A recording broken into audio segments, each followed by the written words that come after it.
this is up on the archive, so it's possible for anyone to download it and get your own copy now. It was transcribed by Margaret Littler, and so I've had nothing to do with that at all. And it's from a talk which was done at Ishval. It was it's called Ishval number 32. And I can remember actually being there for this one, and I know there were one or two people here who were also there that night. And it was a very good evening indeed. And in a sense, we're pushing this idea that one of the good ways to work with this stuff, and it's lovely actually because what Eugene's talking about is the importance of working on yourself and working with the ideas.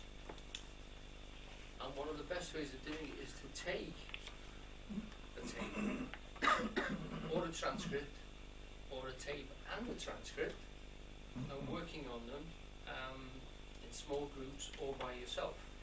I mean, it is really good fun. It doesn't sound it, but it's really good fun to do a transcript. And all you need is, well, a computer really nowadays. In the olden days it used to be a cassette player or whatever, and a cassette, and just literally write it down. I used to write them out longhand and then type them up. So I'd listen to it about, well, twice in the long term. But because you're constantly going back over words because you don't get it right, you really do sort of take the stuff in and you live through it. It used to take me, I worked it out, about 32 hours to do a transcript, which is about an hour a page.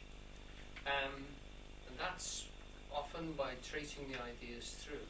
It is really valuable stuff to do that. Now that's not 32 hours in a stretch, you know, you wouldn't do that, but you would often do 2 or 3 hours at a time and work your way through it slowly. So you're going to live with it for at least a month, if not 2 months, and really get to know that particular tape. And it has ramifications, it goes off into other areas and other topics and other subjects, which you'll want to go off and study, which you can on the internet. Alan, this is what the study group, once the tapes are, or CDs are transcribed, once the talks are transcribed, Margaret puts them onto CD, yeah. And then in the study group, we go through them again.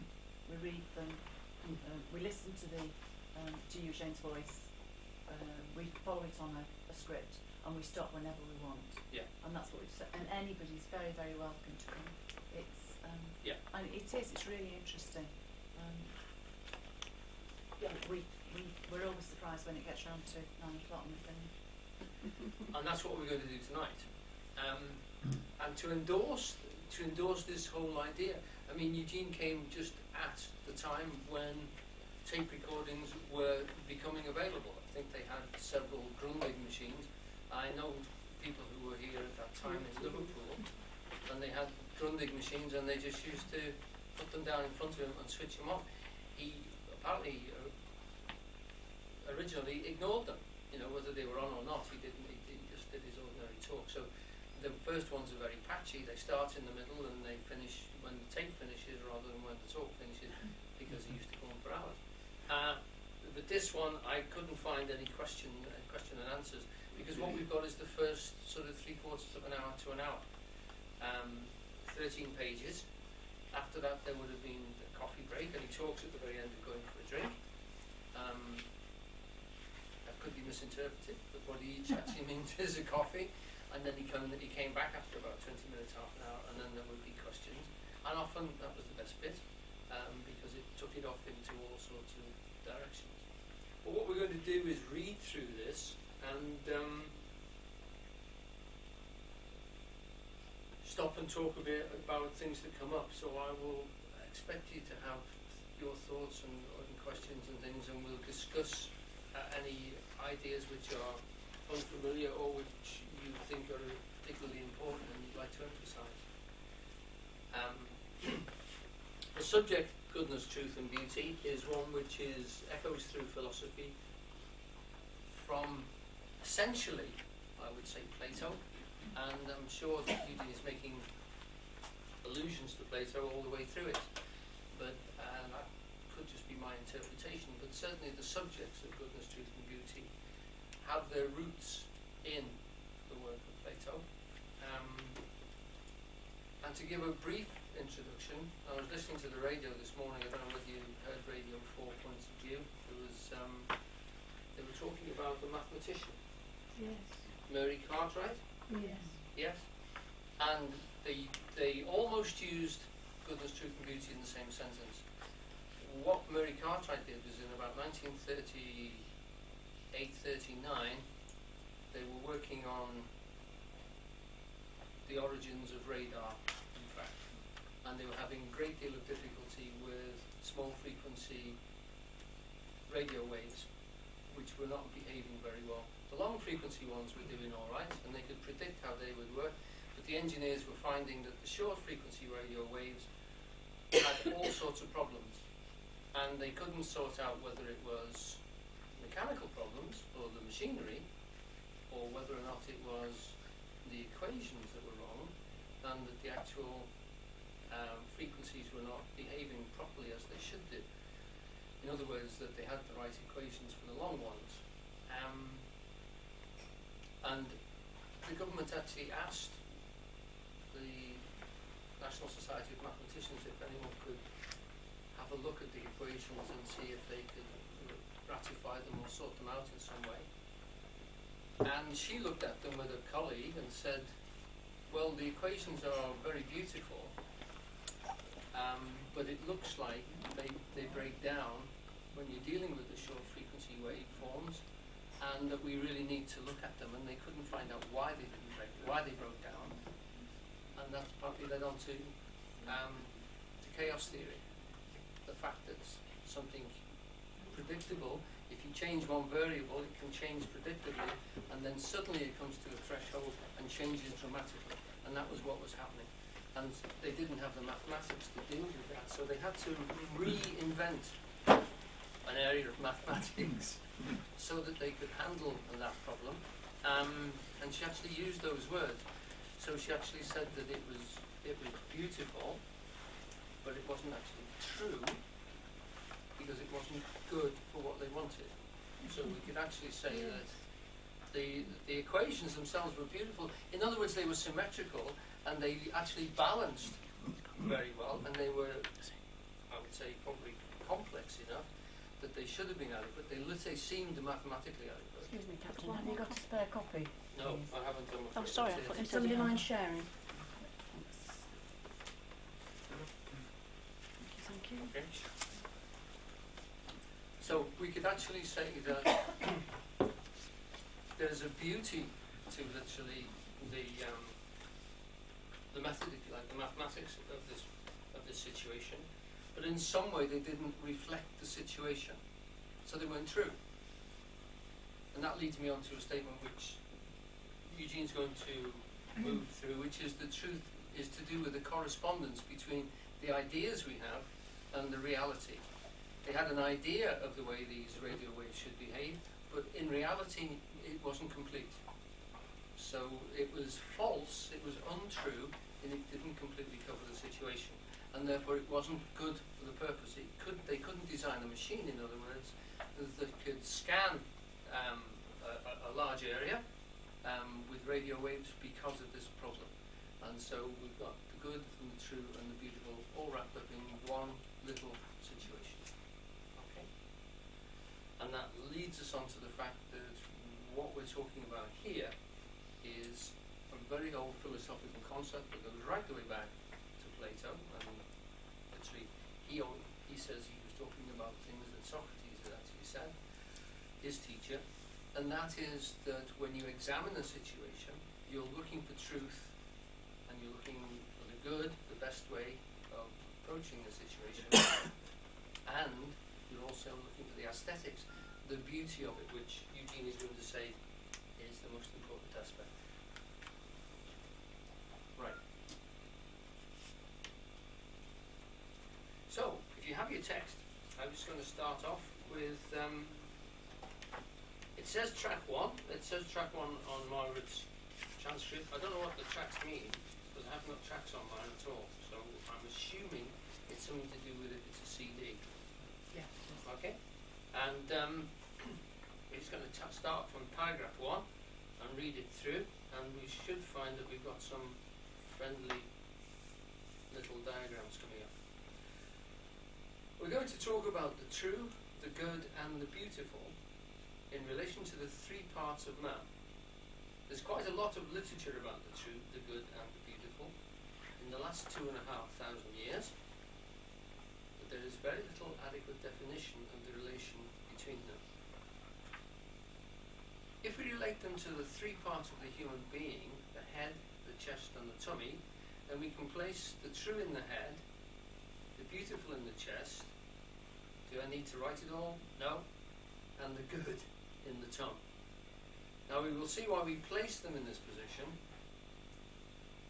Is everybody familiar with that 3-part description of the human being?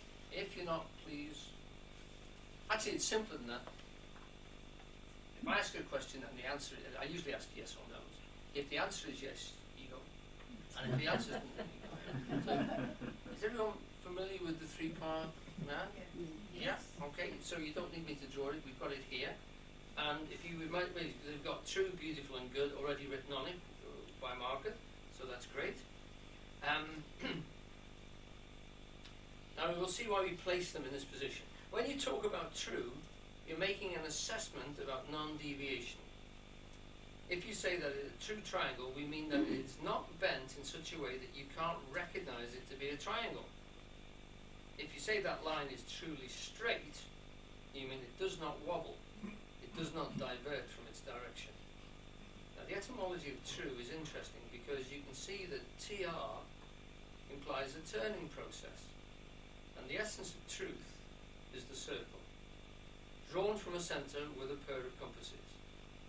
A true circle is a circle in which your compasses are not ordinary education authority school issue, which wobble about and are very loose in the joint, so that when you start to strike the circle, the radius extends, and you might get a circle that looks a bit like this. That's the egg-shaped thing there. Suppose I get my compass and I start to turn, and the legs of the compass begin to widen, and it goes like that. And I see that it's wrong, so I bring them in again, like that, and then join up. Now, school-issue compasses for kids actually do that kind of thing. Do you remember them? Funny little brass things. They occasionally come on the second-hand market, 5 pence a gross. They're very good for filing down to make tools with. Now, I've actually seen some of the tools. He used to make tools out of nails and things. He used to carve in plaster. So what he means by that is you've got a nice little pointed implement that is very good for carving in soft stuff like plaster. And he used to use nails and old compasses for doing that. I've seen some of the ones that he used to make. Everyone okay with that paragraph so far? Yeah. Right? And having been a teacher, I can vouch for the fact that you do have to tighten the compasses before you do a lesson, because they just, the nice thing about them is the new ones don't tighten quite so well. They're plastic, so they don't hold the thread very well, and the nuts, you can't get at the nuts quite so easily. But the old ones used to be very good, and if they're brass, they will hold their tension for quite a bit of time. What I'm saying is, of course, Eugene's out of date, because we have moved on. We've got much worse compasses than the ones he used to. He didn't realise how you can really make a mess of things with plastic. To make a real circle, a true circle, a perfect circle, you must have an absolutely rigid pair of compasses. And to get a rigid anything costs money. I'm not going to go into that at all. I'm going to gloss over that. Rather funny that, isn't it? Rigidity is an essential of truth. We will see why there are certain kinds of philosophers who dislike truth intensely in this sense. Because if the true is the undeviating, the rigid, then it appears that the living process, which is full of deviations, flexibilities, adjustments and compromises, cannot be true in this sense. In other words, we've already got a dichotomy, because if something is true, it is in a sense mechanical, it's fixed, it's rigid in the sense that the truth is a clear definition and a clear description that doesn't deviate. It always accommodates a process. So when these engineers who were working with the radar found that they had anomalies, they had things which the equations didn't cover, they knew there was something had gone wrong. Either the maths was wrong or the mechanics were wrong, something that the instruments were not able to deal with the mathematical equations properly, or the maths in the first place were wrong. But something was wrong because there were variables, and those variables were not accommodated. Okay, so they knew with that deviation that there was something which was not true. There was something which they were thinking was right that didn't correspond with the world, and the world had got a deviation which they hadn't accommodated. Does that make sense? Yeah. Okay? So, if that's the case, then a true situation is a fixed situation and never deviates. Now, we're getting very close to, we did a talk here, which was very controversial, when we did time. Not so far, it was about a year and a half ago now. And we talked about the fact that Einstein said that in an eternal situation, or a situation where there was no time, there could be no movement, because everything cannot change, it cannot deviate. This is virtually, we're approaching the same situation here. In a situation where everything is true, change is impossible, deviation in that sense is impossible, and Eugene's going to talk about that in a few minutes, because it's a very interesting problem. If nothing can deviate, then nothing can really change.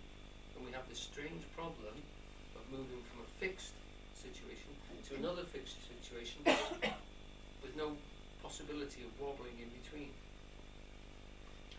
If we go back a little to consider our trine, the true, imagine this circle is perfect. I'm going to draw a circle so you can imagine what he's talking about, although we've got one there. Imagine this circle is perfect. Okay? I haven't got my rigid compasses with me, so I did an approximation to it freehand. And the ink in this thing is bearing under the exposure to the air. It tends to dry. It's a bit thick, a bit wobbly, and so on. Luckily, I have an eyeball, which are more or less approximating in a section through to a circle.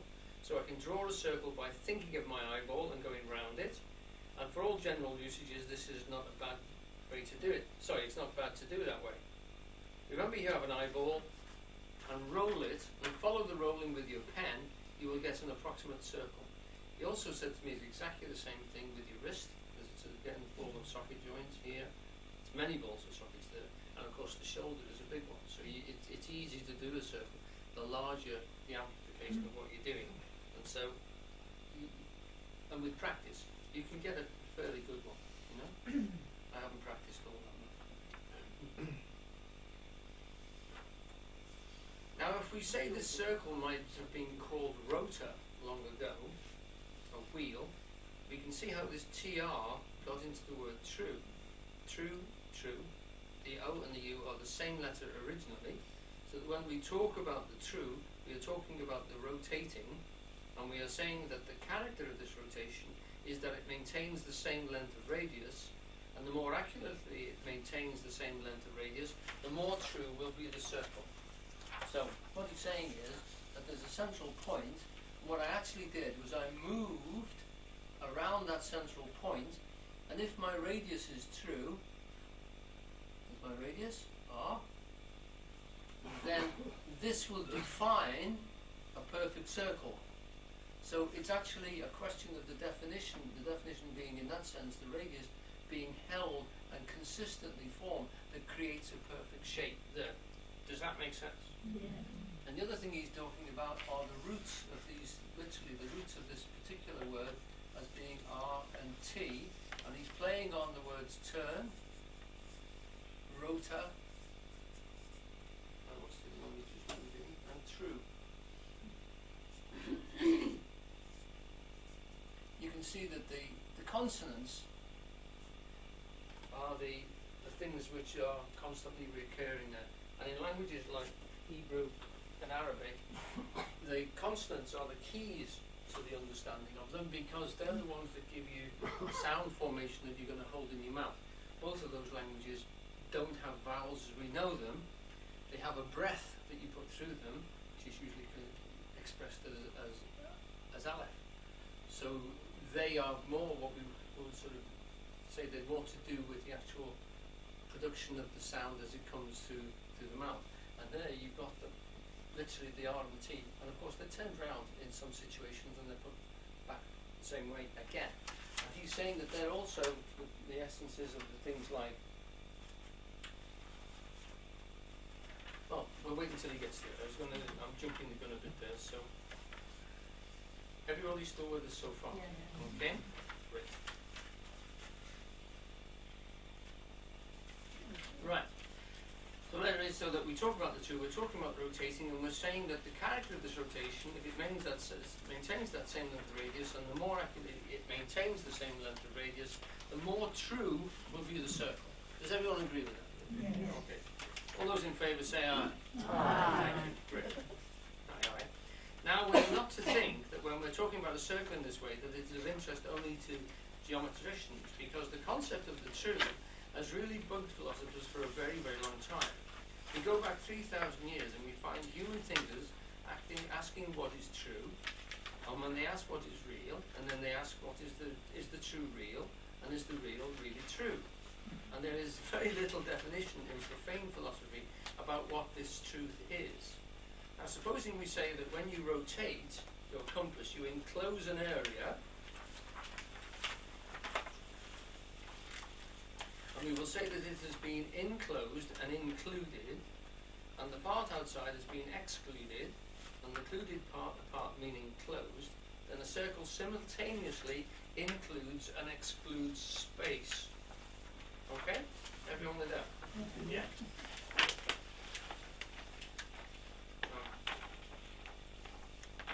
It includes a finite amount of space, and it excludes an infinite amount of space.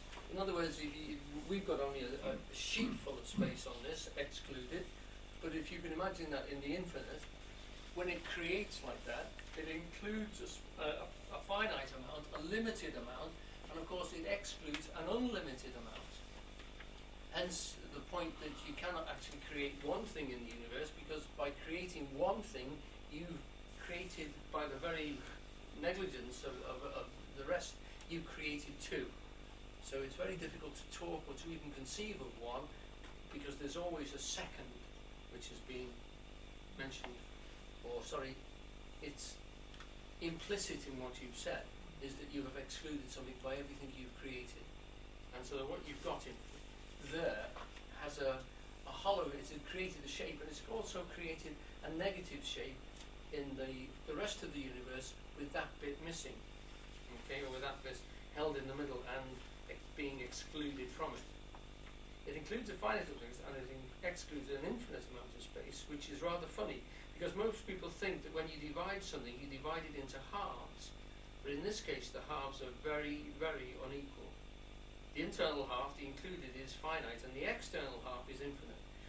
Now this is very, very important for philosophy and for life to recognize this, because when we come to examine what we call a form is a Latin word, forma, means exactly the same thing as rota, and circle, and sphere, and so on, and it implies a binding line. So with those at third, he's also now included the word form, and circle,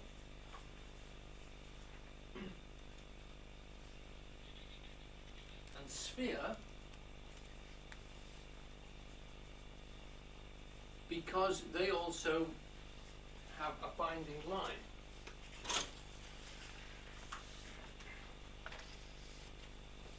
So that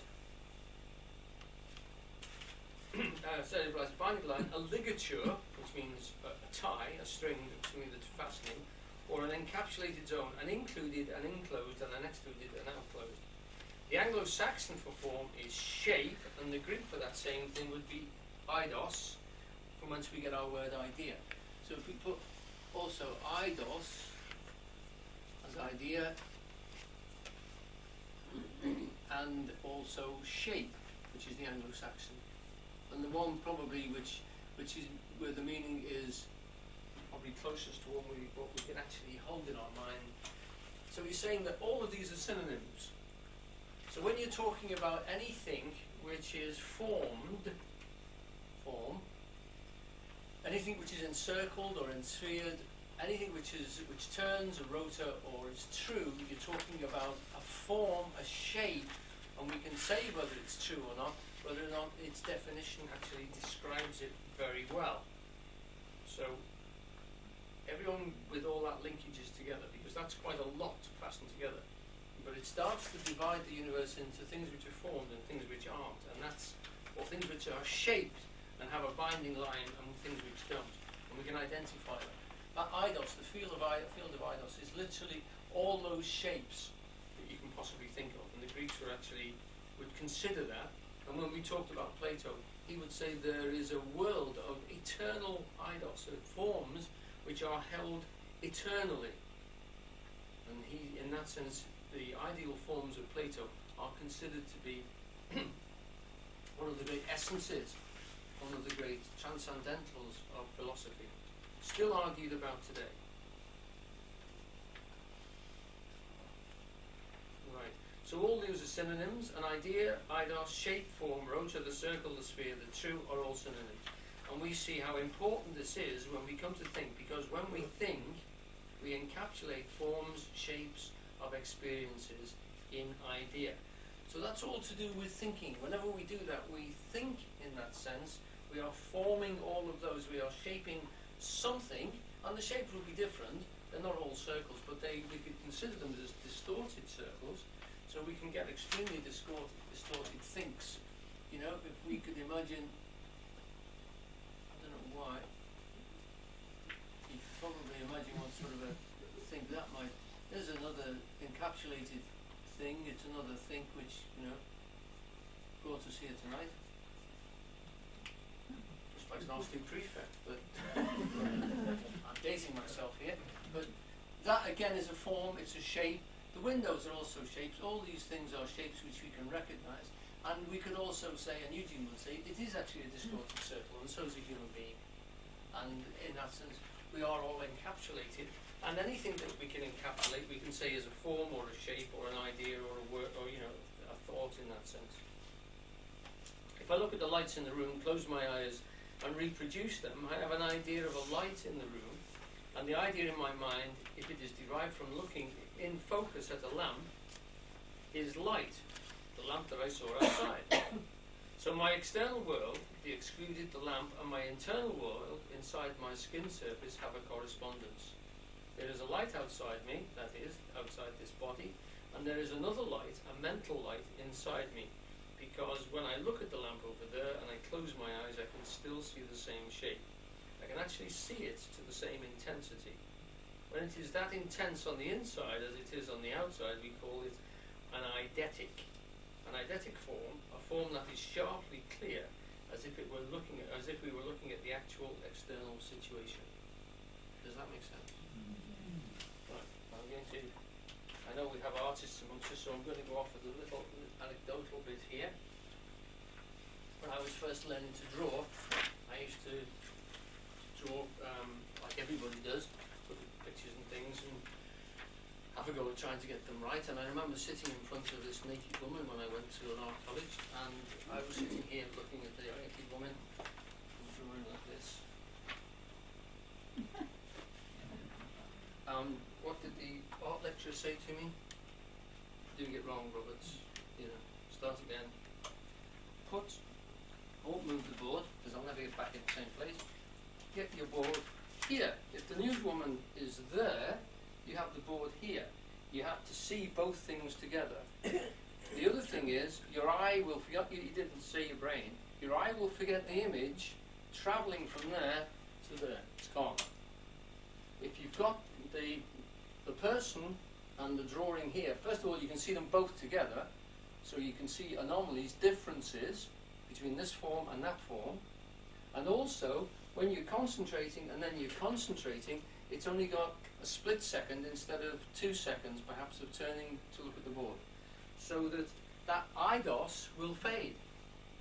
So part of the practicality of being able to draw is to get the two images close together. And of course if you get a light box you can cheat by you can put tracing paper over the thing and get it right every time. But it's a similar sort of thing. What you're doing is you're using your mind as a tracing paper, taking the image and projecting it on the paper and then drawing around it. Some folk have got eidetic memory, as Eugene used to say. They can hold images inside them, and it's like as if they're projecting them on the paper because they're drawing around the image they can see in the back of their head. Now, the more you practice, the better your eidetic memory gets, but some people are just born like that. We also have these savants. I remember watching one on the TV, it must be about 20 years ago, and they took him to a building on top of Broadcasting House, and they showed him London, and he looked at it, and then he went downstairs and drew it. And he looked at it for about literally less than half a minute, and went down and drew the detail. So he got literally a photograph inside his head, which was a long, thin drawing, which he then took about 3 or 4 hours to put down on paper. So it took him 3 or 4 hours, and that shape, that image hadn't faded, and he was still drawing it. And they did say that he would still be able to draw it 2 or 3 years later if you asked him. Couldn't find his way to the studio on the bus by himself, but he could draw the. So I mean, you know, it's got nothing to do with great intellectual power. It's just a facility, if you like, to have really good tracing paper inside there to be able to capture that image. Another one of the things which is interesting is because we tend to know what things look like, or we think we do, so that if I ask you to draw an eye, you'll probably draw an eye like this, and you'll then draw a person like this. See, you can tell I went to art school, can't you? But actually, if that person's got his head sideways onto you, the eye would really look like that. So drawing what you see is very important, and to draw what you see, it's often best not to draw the thing, but to draw the shape around the thing, which is the same line. But if you're trying to draw the outside of that shape, there, it's often best to grid the whole thing up and draw these shapes there. That shape there will still draw a car for you, but you don't think you know what it should look like, so you tend not to interfere. You draw it like you would a line on a map, and you just copy it more clearly. It kids the brain into seeing the line rather than to see something like an ear or a hand or something. That's why hands are very difficult to draw, because we know what they look like. Whereas what you actually try and see, the hand is always in a peculiar shape, and so you have to trick your mind into not knowing what it is it's drawing, and draw it like as if you were just drawing a shapeless thing like a cloud or a piece of coastline or something. Now I'm on to track 3 as it's marked, which is the second paragraph, sorry, page 2, 4th paragraph. Now you might think this is not so terribly important for human sanity, but it is. Because if all your ideas on the inside of your skin are true ideas in correspondence with the external forms that you see, then you are sane, and you have a remarkable power of adjustment to the external world. If your internal world is actually furnished with shapes, colours, forms and so on, as it is on the outside. That's very important. That's the essence of truth. When anyone says to you, no one knows what truth is, you say, I do. Truth is the correspondence between the internal image and the external reality. It's the correspondence. You might not know what is true in any given situation, but you know what truth is. And so you will know then that you're trying to get the picture inside your head, or the theory, or whatever it is, the concept you've got inside your head, to correspond with reality. And it's desperately important, and you're doing it all the time. Literally, we trust the world merely because we have tested it in the past. You trust things like floors, motor cars, staircase, all the things that we rely upon, because you know that there are things in this world which look solid, and when you lean on them, they break.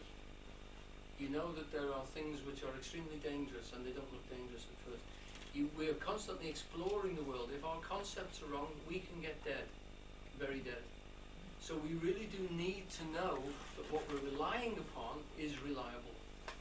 That's what Eugene is saying there about, if you've got correspondence with it, and you know how the world is made, and you can trust it, and you can rely upon it, then you can work and you can function. And that's true of people, it's true of situations, it's true of machines, and it's true of houses, animals, anything. You know, you've got to rely on them. You've got to understand what they are.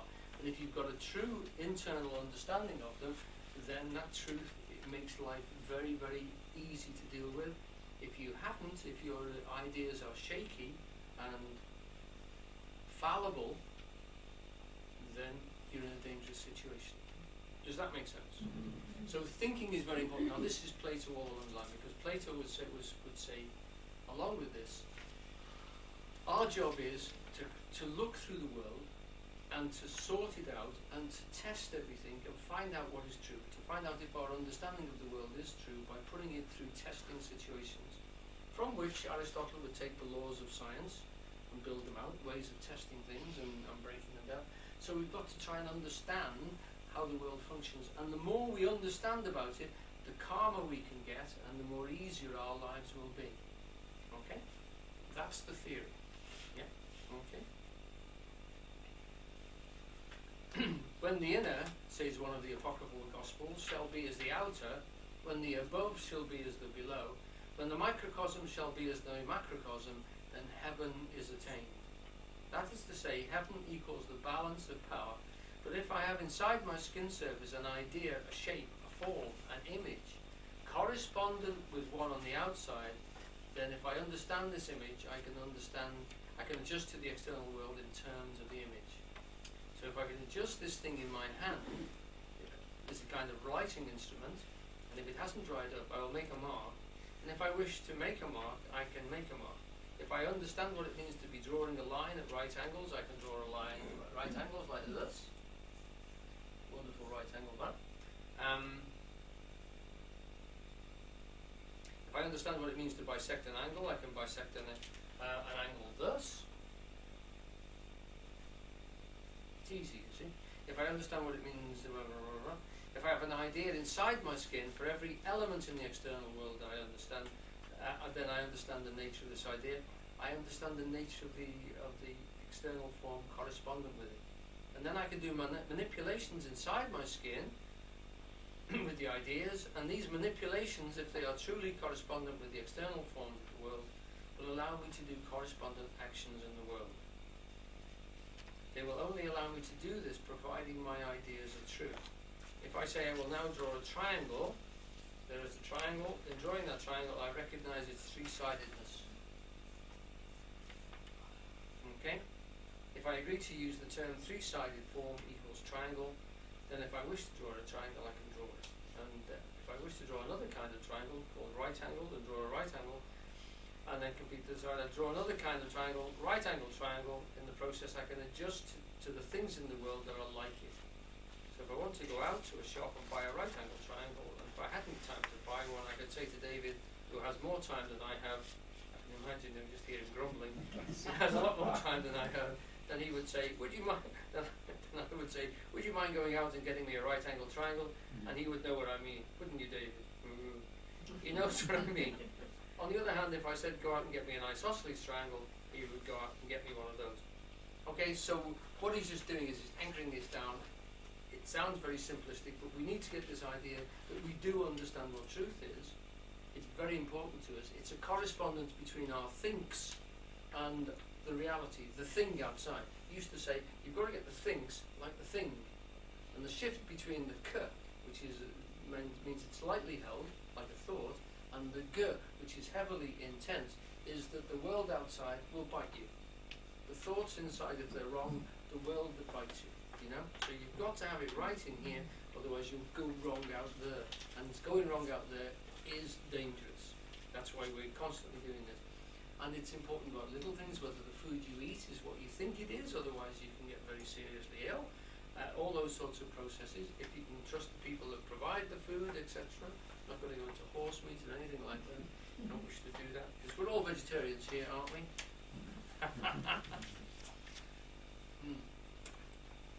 I was talking to somebody this morning about that, and I said essentially the thing that's come out is that they don't really seem to worry all that much what they put in, these processed foods, and you know, that reflects on vegetarians as well, because of course we buy processed foods, probably not as many, but we certainly buy them, and the people who produce this stuff, can we trust them? Again, the word trust comes from one of these, it's another one, isn't it? Another TR. Can we trust people? Do we actually understand the form of what they're doing? You know, because they can very easily pull the wool over our eyes.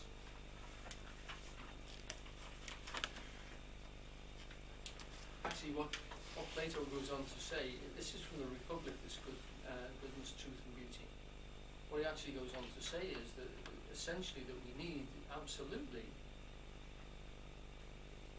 to watch each other, because society literally needs to be transparent in that sense. We need to, you cannot rely on people not to take the easy way out.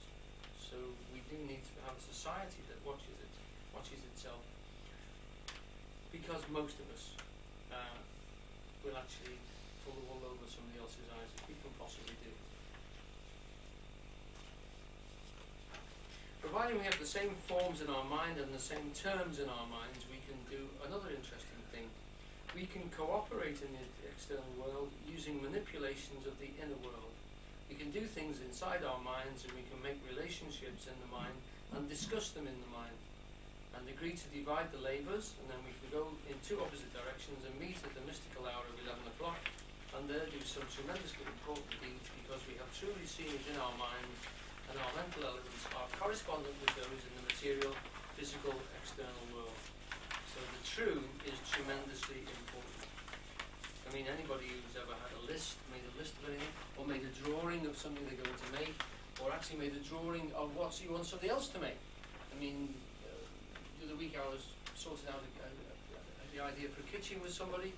The easiest thing to do is to draw it, then they've got the same idea as you've got, because we've got this idea between us.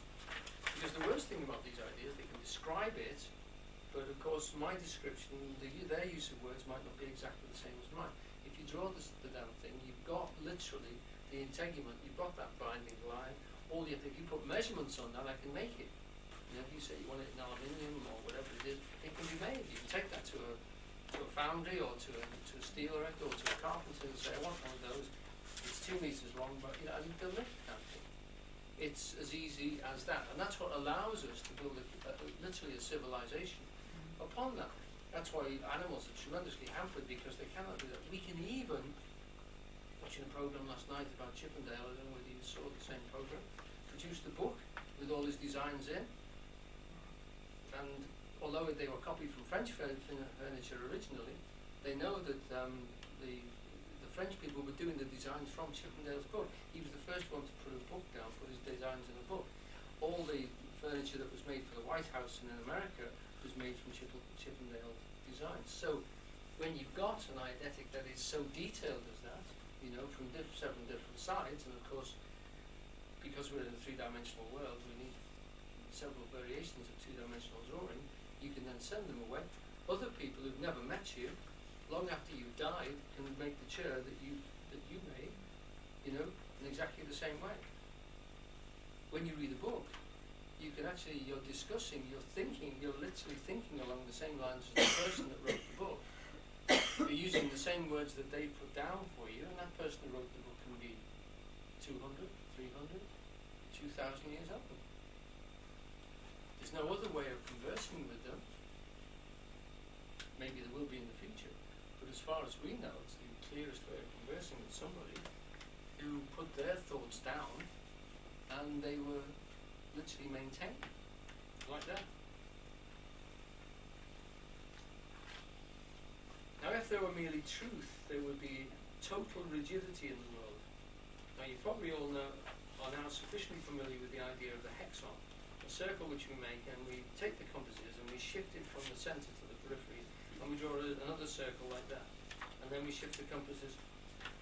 Is everybody aware of how you make that sort of tessellating surface of hexons? Okay, so each one of you've all done that cosmic flower with the 6 petals inside it, and then we shift the compass foot to here, and we draw another one like this, and we draw another one. You see, I'm performing the same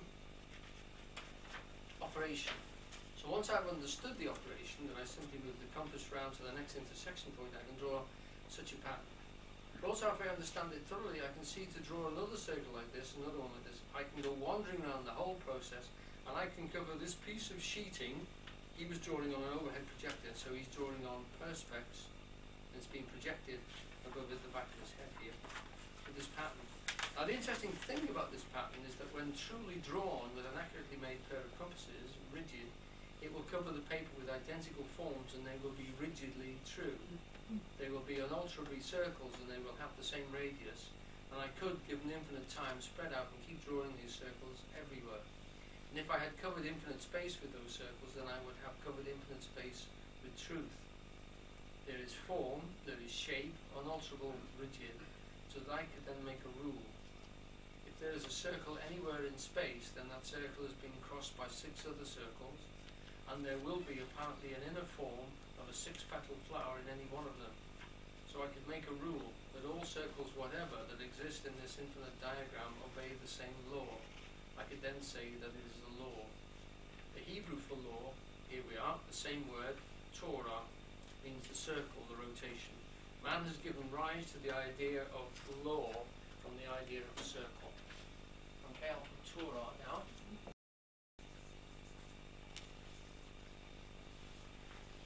Okay. Now, does that bit follow for everybody? Can everybody see the way that sort of sequences on from the first one?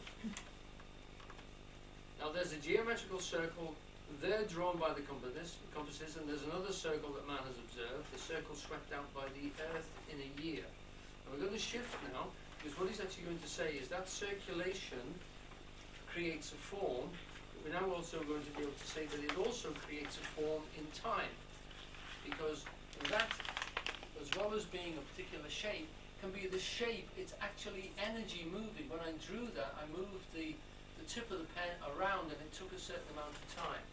He's now going to move that as a form in time. It's a spatial thing, and we know that whenever we create a circle, it's created by energy circulating. That's all it is, and that takes time to do that. So, there's another circle that man has observed, the circle swept out by the earth in a year, going round the sun. True, it turns out that it is slightly ellipsoid. That is because it gets pushed through space and distorted. See? Just like education department compasses. But in principle, it is a circle, and the Earth itself rotates on an axis and describes a circle with any point upon the Earth. Just the tip of Mount Everest is sweeping around the Earth, is drawing a circle through space. So we see here a geometrical diagram on the paper can be used to represent the orbit of a planet or the spin of a planet on its own axis. And we can take the same diagram and say it represents the spin of an electron around a proton in an atom, or the spin of electrons on its own axis. But everywhere we go, we will find that this rotor, this wheel, this turning round the center, is everywhere the same. So the one universal law is rotation. Nietzsche built this up into the idea of eternal recurrence. The ancients had already built it up for him from 3,000 years earlier, which he well knew. Okay? Right, so that's that. So he's then saying, since everything going round is energy circulating, we can say that could also be the Earth. It could be an electron. It could be the electron spinning on itself. It can also be the universe spinning. So if that's our solar system here, we have the belt, literally, of the zodiacal stars going round as well, around our solar system.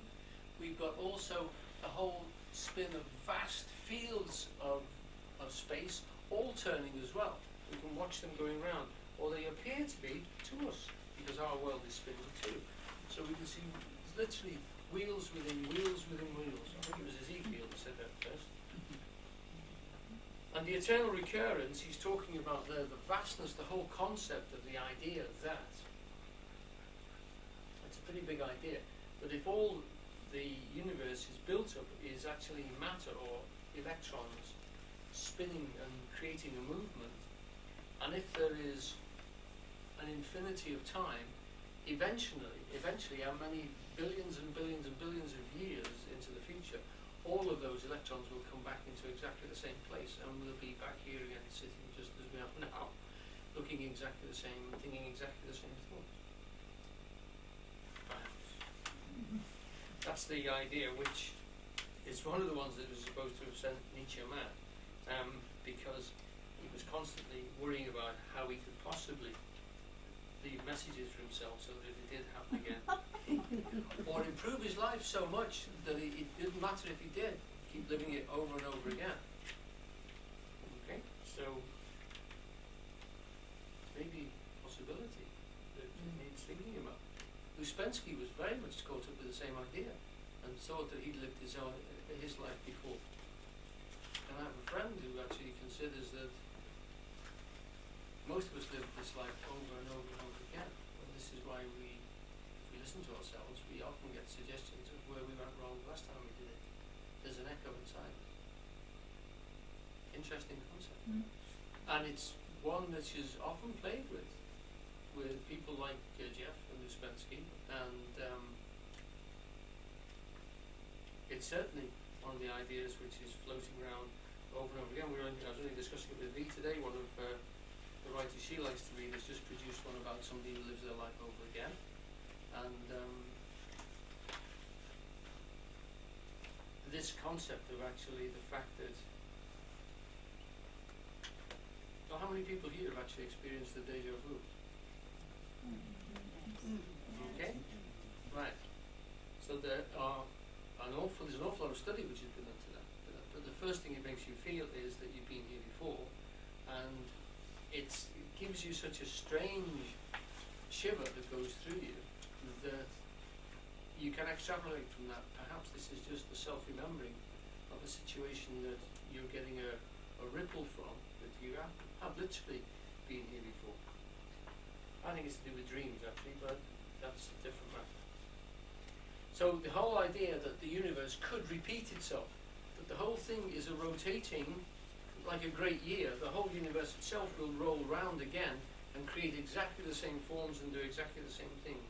It will nearly miss several times, but of course, if we've got infinite amount of time to play with, and this is a machine, it literally fits together and everything is perfect, then it must come round again, and we must all sit back here again thinking exactly the same thought, and we will not know, because all of our constitution will be exactly the same. It's a terrifying thought. No, it doesn't. No, not at all. Yeah, well, it allows for limited development, but whatever development you get, you then got to come round again, and it starts again. Sorry, what was the question? I couldn't hear. So it doesn't allow for developmental evolution. Thank you. Well, that would only be encompassed within it. I mean, the Indians used to talk in terms of kalpas like that, and they would recognise this as part of the concepts. There's one wonderful one where there's a king who's really behaving very badly, and Krishna goes to see him, and this fellow's sort of saying, well, it's my right to do this. I've been a king, and I've lived my life many times, over and over again, and I've done accrued karma.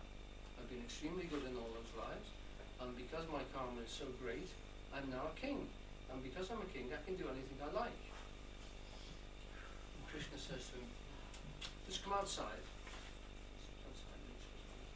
Can you see those ants just crawling along there, going down? And he says, yeah.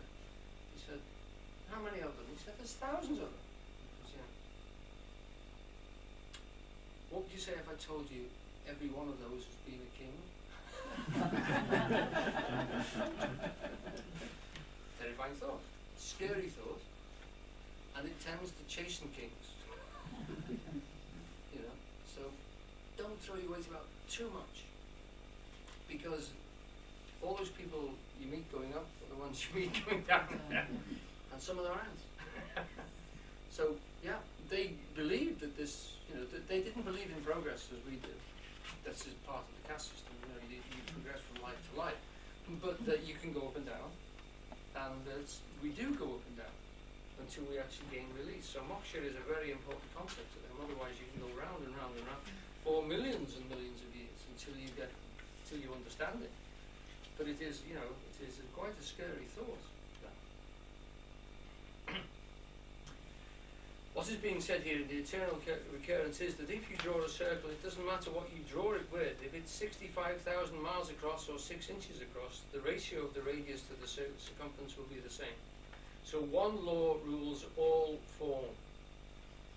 Now if we call this domination by this law of form of rota the classical mode of philosophy, we can see then that a philosopher like Plato is very, very interested in truth. Okay? Track 5. Now if we remember the field drawn upon with the circle, and remember that each circle apparently has 6 petals in it. The Greek for 6 is hex, so we call it the hexonic field. And we imagine this hexonic field to be infinitely extended, and we imagine that this field of hexons is absolutely permeated with circles, all interlocking in an identical way. There is one law for all the circles, and this law is called the law. It is called Torah.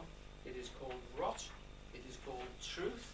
So that when Plato is talking about that truth, or Leibniz, or Aristotle, or Descartes, or anybody else, then they are talking about truth. They are really talking about nothing except the circle, which includes finitude, excludes infinite. And if it is to be taken seriously that the true is rigid and absolute, then if any philosopher tries to conform to the truth in his actions, he will become relatively rigid. There was a school of philosophers who actually did this. They were called the Stoics. And having decided that the universe is ruled by truth, logos, another one of these synonyms, then they made themselves obey it. So that if a lot of people died, and they knew that death was part of being born, they just said, well, that's what happened. If you get born, and you die, and you remain in perfect mental balance because you understand the whole process. Now, a very ignorant, emotionally identified person, on losing a near and dear one, as they call them euphemistically, becomes agitated at the thought of who is going to inherit the money or something like that, and they forget that they too will die, and they forget this great law of the cycle. To be born, certain is death, as Buddha said. The Stoic mentality trained itself so that it could actually understand the inevitability of the recurrence of the truth, the inevitability that all things are cyclic, and therefore whatever you've got you're going to lose, and whatever you lose you will eventually get back again at some remote point in the cycle of events.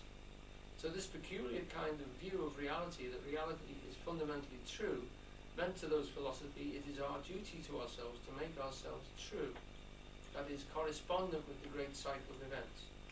Now we call this the classical philosophical view, the elevation of the true to that highest position. Still with it? Yeah. Yeah, it's a bit grim that, but it needs taking on board. And of course, the Buddha would repeat that over and over again. The transiency of life, in that sense, is the fact that it is circulating. It is actually moving, and that constantly repeats itself and throws up and goes through a whole process of rising and falling. So if we call this thing the world of fortune, the wheel of fortune, we will know that we will rise at a certain point and gain and become very powerful and then start to wane. Eugene used to put the numbers of the clock face on this and say that it's very, very, 6 is the bottom point, and then you start to build up, you build up, you build up, you build up, and up to number 12, and then you come back down the other side, right the way back down to 6 again, 6 being the lowest point. And you can place yourself on that, and these cycles are hourly, daily, yearly, decadely, whatever you push, and then of course the whole life itself goes through those processes. The speed at which you go up is not relevant to the speed at which you come down, though it fluctuates, which is scary. Now when we draw that hexonic field, when we cover infinite space not only as a plane, but pile them above and below the original one until we've got a three-dimensional continuum of circles interlocked in this way, we call it infinite truth. So what he's saying is we've got those infinite circles, but we mustn't just think of them like that. We must think of them actually piled on top of each other. We must think of them, if you like, as spheres which are interlocking inside each other, so that all the space is crisscross structured by this patterning, this weave and weft, if you like, of the universe. In other words, it has line, it has a structure already impelled upon it. That in fact the field, which he used to refer to a lot, was geometrically structured. The field itself, the field of life, of awareness, in which our consciousness moves and has its being, was structured in that hexonic way, he said. I remember talking to him once, and he said the Greeks used to say it was a grid form, and it was squared, said, but actually it's hexonic, and the Indian interpretation of it was more distinctly natural in that sense, and it's made of circles rather than cubes. But you can make, because when you get those, for a circle you can get 6 cubes around it, so it would often be drawn, and he used to wear one of these around his neck. It's sometimes called a Masonic cross. Excuse me, I need one of those compasses from the education department, which is a cross, of course. And all those are parts of a circle, and they're also little pyramids, and they all fold in together and make a circle. He used to have one around his neck, which he used to, the Masons have them. You twist it, and the circle opens into 3 curved points, which are shaped like that, and they all fold in. They make a cross as it unrolls, and that one rolls in on that one, which rolls in on that one, and that one rolls in, and these 2 side ones come in, and you've got a little ball. Okay? Which was linking that Greek idea that it's made of cubes, and also it's made of circles, because the circles seem to penetrate like that, and they make a cube form. So it's a Masonic cross, which is made of circles.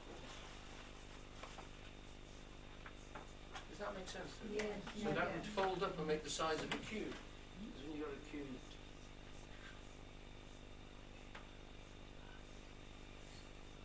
yeah, you've got 1, 2, 3, 1, 2, 3, 4, 5, and 6. So you've got the 6 sides of the cube. You imagine that they're all actually the planes where the circles intersect. You've got exactly the same structure. And he did say that wovenness is the byssos in Greek, which means the woven. And he said we don't use that word very often, but we use the opposite. If it isn't woven, it's the abyssos, or the abyss. And the abyss is the unwoven, the thing which hasn't actually even been structured logically. See there, the end of the different definition. If you like, Rome had defined itself by its own borders. As soon as it started to build walls, it had fixed itself. You know, very, very difficult to go beyond your walls. You're trapped then. So until that point, it was still growing. Now it's fixed itself. It's identified with it as an empire. It starts to deteriorate. It's no longer expanding and growing in that sense. All it can do actually is shrink. Unless somebody comes along and actually redefines it and says, no, we're much stronger, we're much more, dynamic than this.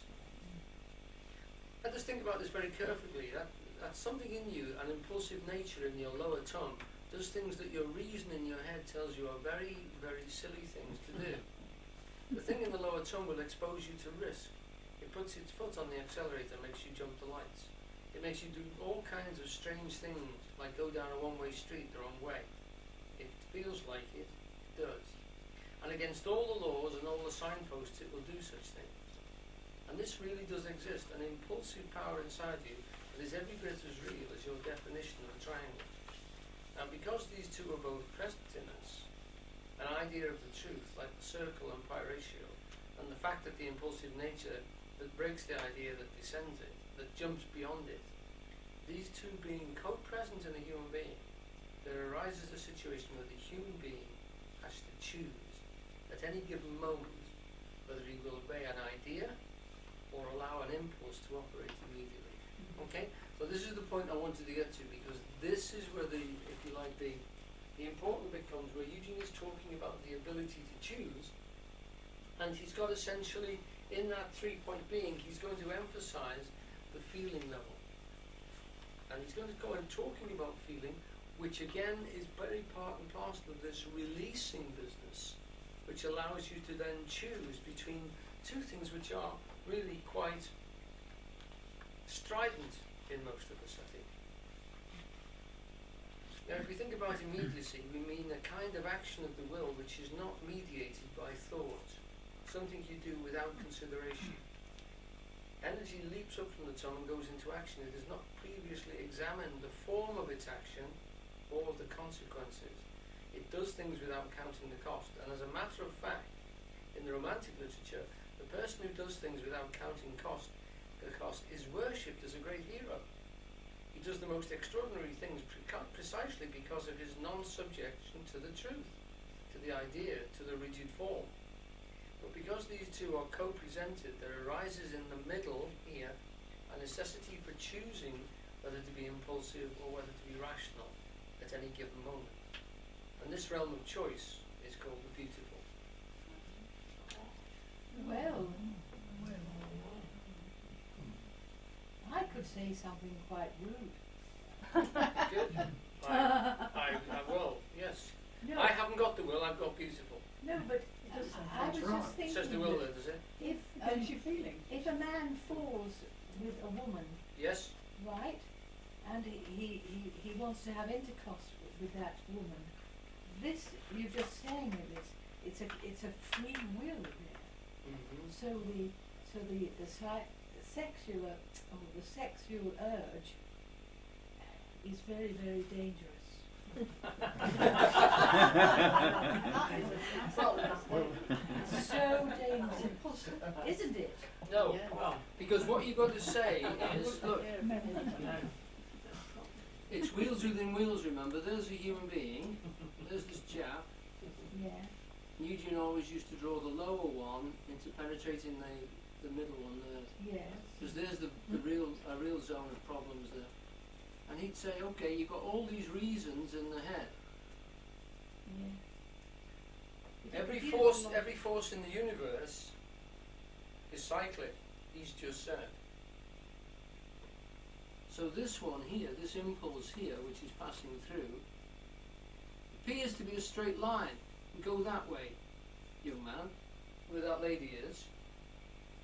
But actually, as we know infinitely, it's a big circle, is it not? And that behaviour is repetitive.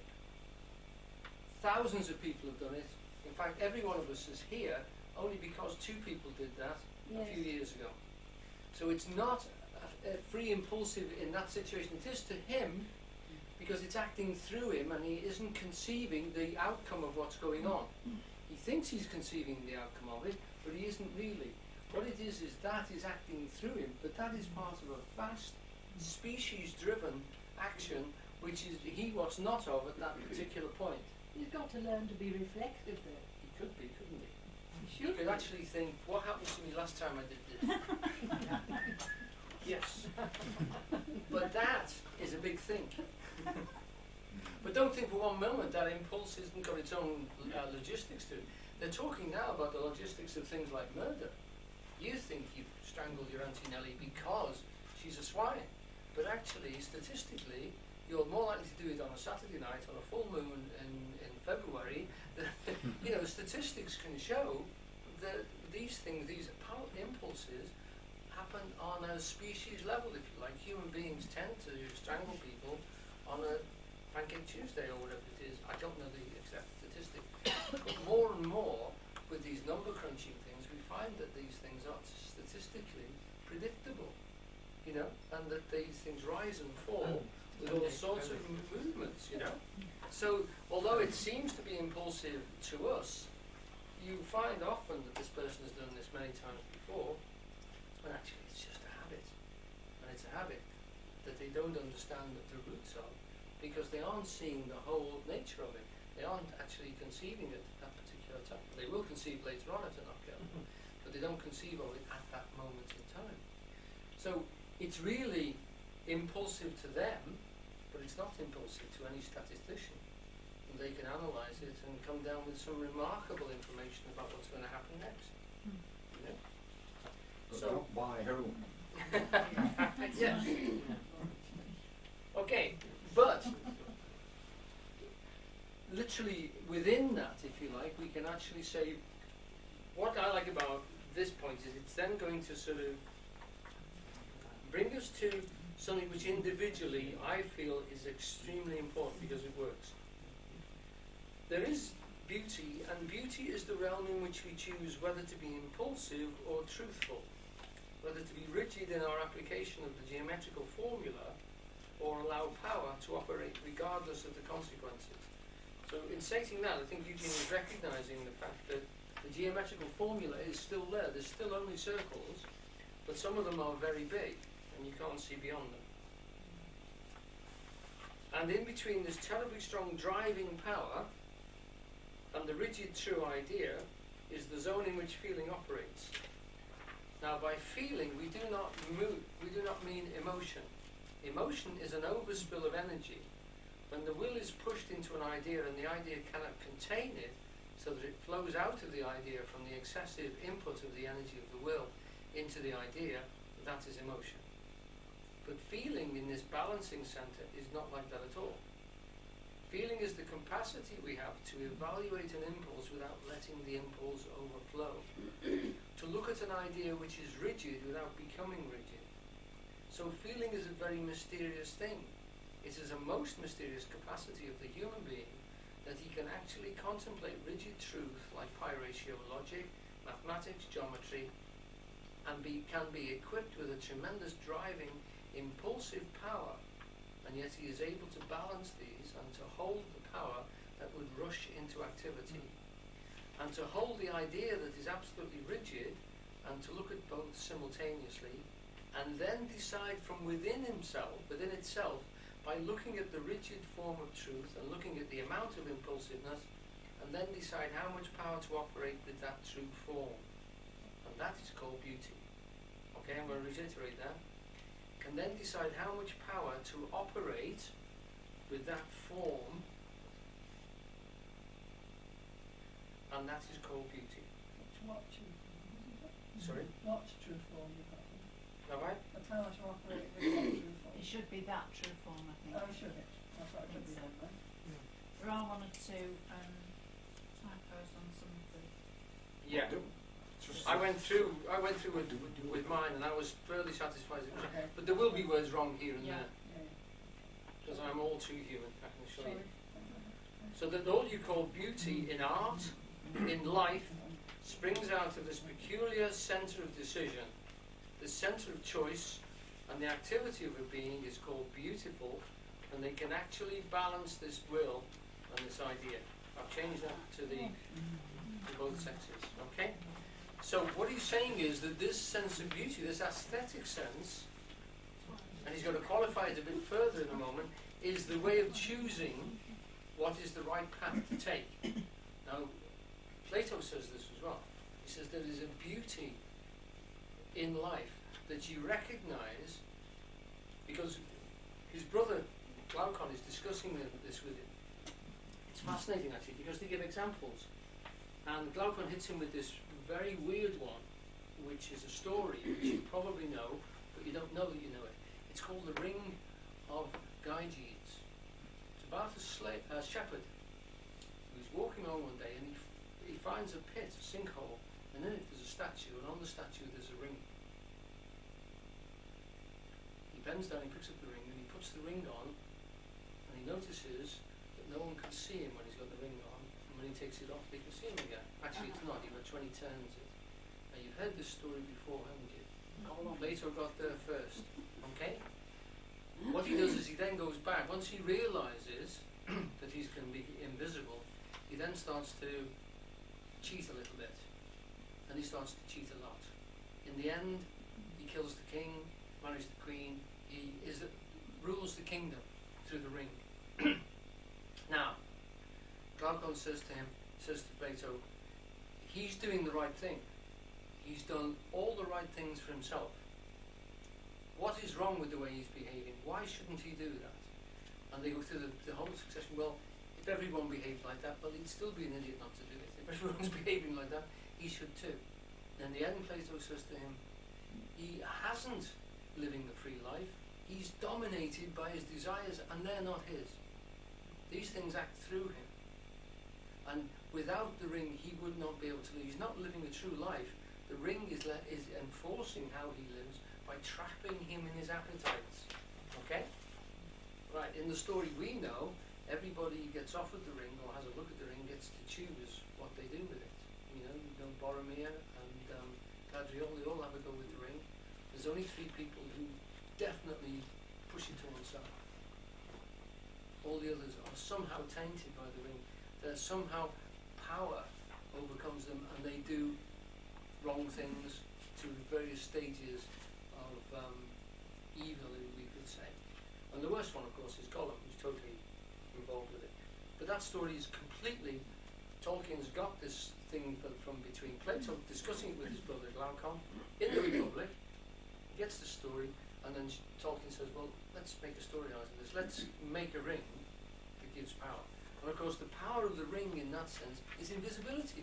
It doesn't give you any more energy, it just gives you unaccountability. If you're not accountable because no one can see you, you can get away with anything. You know? So, a lot of people discuss this and say, well, why is he at it? Because Plato doesn't immediately come back to Glaucon. He's obviously got to think about it. He's obviously got to go through it and say, no, actually, he's not getting his own way. He's being dominated by forces outside of himself. And those forces are coming through him. He's not living his own life. Tolkien does this because one of the ones that refuses the ring is Sam. And he's no great intellectual. He's no great hero. He just knows his limitations, and that's not for me. You know, it's not for me, the ring. One of the other ones is Tom Bombadil, who's a sheer force of energy, doesn't need the ring at all, you know. So we have this, if you go through it in your head, Tolkien is actually showing this is what the ring does to this one, this is what the ring does to that one, this is what the ring does to this one. It's power. It's also technology. I mean, he extends it into a far bigger myth than the story that we've got of Gyges, but it's still actually the same story. H.G. Wells does it with The Invisible Man. It's exactly the same thing. Griffin, the guy in The Invisible Man, goes bad. He starts off and he just wants to have a little bit more power, and by the end he's trying to control the village that he lives in. He's trying to dominate it, and he calls himself the Terror. He's quite prepared. He murders people. So it turns him. He has to be killed in the end. The people in the village kill him. They beat him to death because it's the same story. Wells was a reader of Plato as well. So it's very important that this here, what he's saying, in the end, Plato comes back and says, there are beautiful things in life, and when you see them, you try to emulate them. And that's how we grow, that's how we step and get bigger and bigger. This is part of his eternal forms. And we recognize them by their beauty. And that we've seen them before in eternity is what Plato says, which is where most modern day philosophers will just turn away from that and just say no. But Plato says, well, how else do we recognize what is beautiful? We must have something inside of us, a recognition, as Andrew was saying, there must be something inside of us, a form of beauty, so that when we see it, we respond to it. You know? Now this is what Eugene's going on to here. Now in this act of beauty, the fact that it's possible to do it, the fact that there's a thing called good taste in art, the fact that some dancer in the ballet can actually do exactly the right gestures to convey something in relation to certain music. You skipped a couple of paragraphs. Yeah, you have. Yes. Yes, I have, Can you because go I'm back to flying supposing? now. Flying. Supposing you decide. Supposing you decide. Yeah, I don't want to do that because it doesn't work here because we've only got 3 cars in the drive. At Parklands we had about 94. So if you wanted to drive down the drive spontaneously, you really needed a Centurion tank.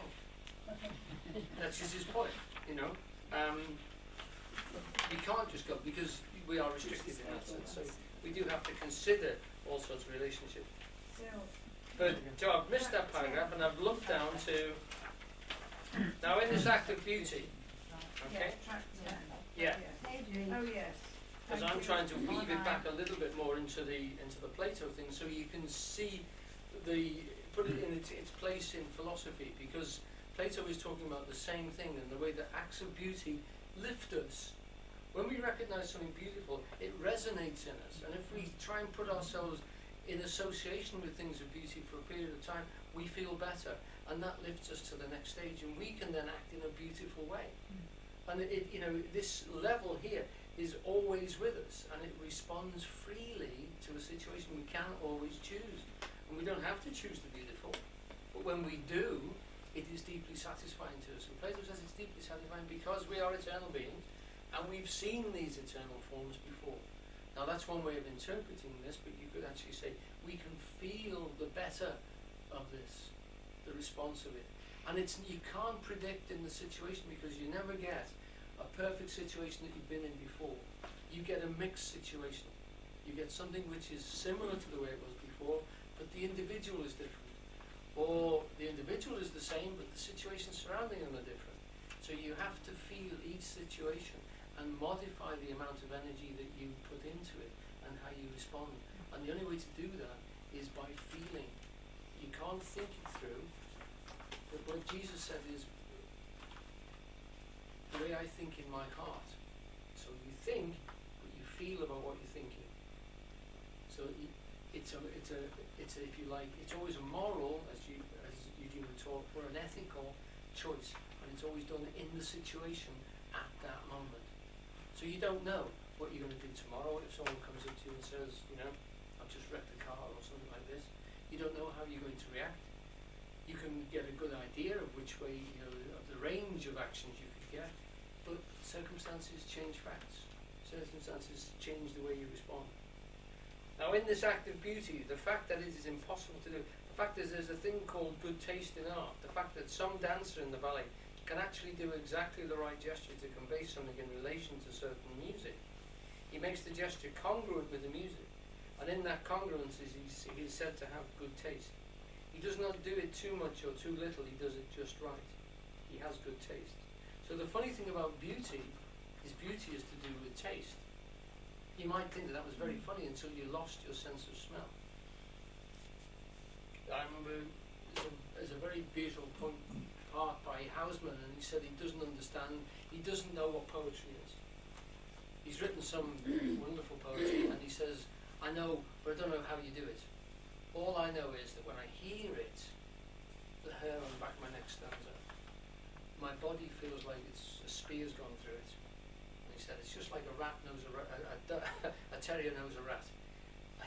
It doesn't know about rats at all until it sees one, and then immediately all hell breaks loose. So what he's actually saying is, it's a physicality. There's part of us which actually recognises the right thing. We feel it as beauty inside us. It is, you know, it resonates, and we know it when we see it. Could I just say there, Alan? Yeah.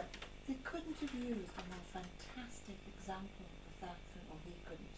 For me, that just I've read it a little bit ahead of you saying it there.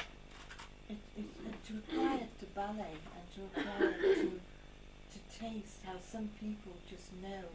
I mean, I saw a girl when I don't know, 20 years ago, dancing when she was 18, a Spanish girl who was dancing Juliet in Romeo and Juliet, and she was just so fantastic. I saw her a few more times. I found out where she was and went to see her, and she disappeared off the scene. And now, with having a computer, I can see her on YouTube as she went on, as she became older, dancing the Black Swan part from Swan Lake. Yeah. Absolutely, because she has that thing in her to know exactly what gesture to make, how to turn, when to turn, you know, what expression to make. And everybody on YouTube has said how wonderful this woman was. Yes. She's retired now. But I mean, I know that would apply to Rudolf Nureyev and all these outstanding people, but how beauty is taste. To hear that crystallized there, Yes. that to me is amazing and sends Eugene up in my estimation. Yeah. He has got some ability to see right into, you know, the heart of things. And again, we started off with a mathematician saying the beauty of a formula. You know, some formulas are beautiful. They are so reciprocating. They are so symmetrical that they have a resonance. You still have to go out in the world and see if they actually apply to anything, but that they have a beauty. You know, friends of mine were talking about this on the football field, the geometry of some of the way people move, to be in the right place at the right time with the right amount of speed, the right amount of force, to get a small ball into a tiny corner of a field or of a goal at the right moment. It's beautiful. And you can hear the whole crowd literally go, you know, when somebody does something like that. We see spectacles in this, and sportsmen do it as well as artists. You get just the right amount of energy and the right form of what you're doing, and it takes years and years to get it just perfectly right. And it doesn't happen all the time, but occasionally it does. You know, occasionally it is just magnificent when it goes right.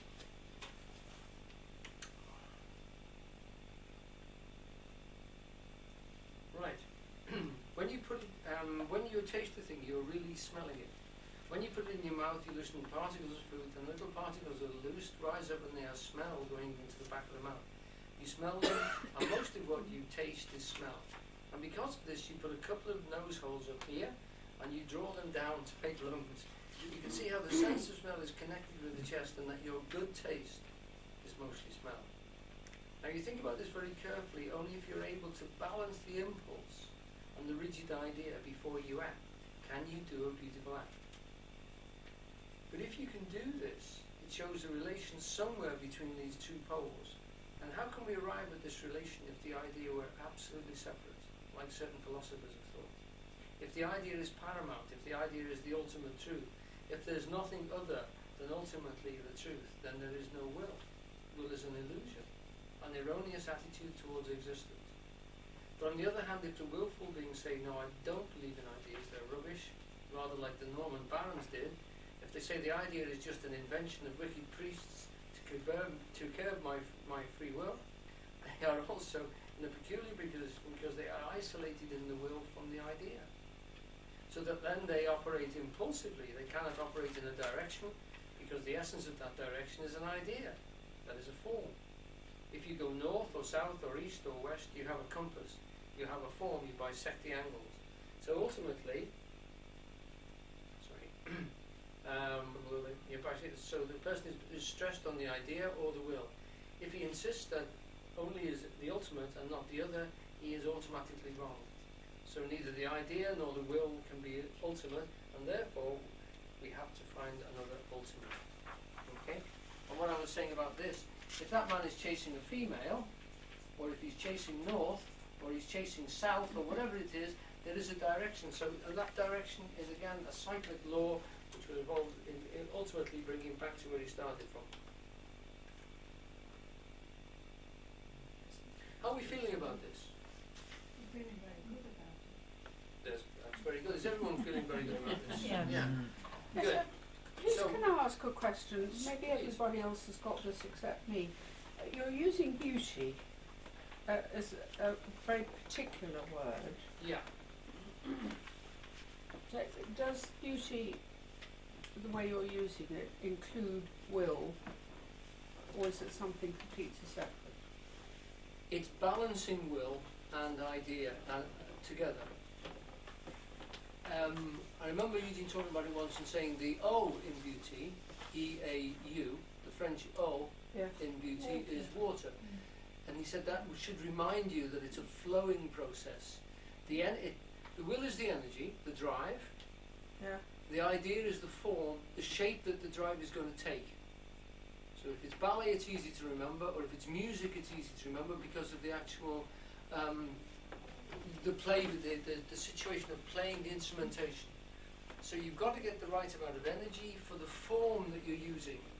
You've got to get the right form, but you've got to energize it as well. And it's the flow between them which is either beautiful or not beautiful. So it either snarls the gears or it flows together. And he said that's really the only thing you can say about beauty, because it's a response, it's a feeling response. It's like Hausmann when he recognizes good poetry, or that poetry is what moves him. And if it doesn't move him, he doesn't know why it doesn't, but it just damn well doesn't. So Eugene is taking that a stage further and saying it's a flowingness that you get when you see something which is beautiful for you. And that will be to do with literally the state you're in and the period of your life that you're in. Because the person next to you might not see that and would not be able to recognize it because they're bringing more energy to the situation, or less energy, or a different form altogether. They're not looking for it there, perhaps, you know? I have a difficulty. It's I agree with what you said, but where does as well as your will, where does the culture in which you live influence? Yeah. Because we talked about ballet, but there are some cultures in the world which don't regard ballet as being worthy of even looking at or spending any money on. Completely. And so there is there's an influence that we are in as well. Yeah. There are other pressures, if you like, which lead us to have feel we have good taste. So we can be educated towards it, or as what Plato would say is by being exposed to beauty, it's a step-by-step level. We recognise beauty in one thing, we can transfer it perhaps to something else, and we can then transfer it to something else again, and that way we could extend it. So for instance, if you could catch somebody who was, say, fascinated by football, and then take them slowly and say, well, the movements are extremely similar to dance. So that when you see that the Dutch football team practices rhythmically with music, because they think that most of the way that you run and you turn and is a rhythmical thing.